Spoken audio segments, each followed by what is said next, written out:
Мечтаете ли за чистокръвно спортно купе с централно разположен двигател? Програмата Porsche Approved за проверени и сертифицирани автомобили може да сбъдне тази ваша мечта.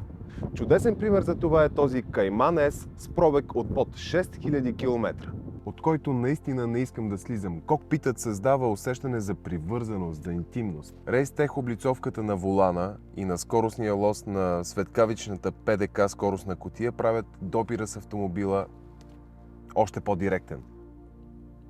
А обратната връзка, която дават тези пера, ме карат да ги докосвам дори когато колата е в покой. Харесват ми също червените циферблати зад волана и на спорт хронопакета, както и червените колани. Личи си, че първият и единствен досега собственик е проявил доста вкус при конфигурирането на автомобила. И определено е знаел какво да направи по отношение на задвижването.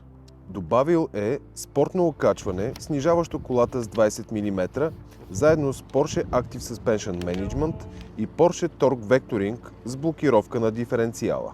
А отзад спортни накрайници на изпускателната система в черен цвят. Автомобилът е специфициран още с 20-инчови черни джанти Carrera S, LED фарове, подгрев на седалките и волана, стереосистема Bose, Apple CarPlay и други.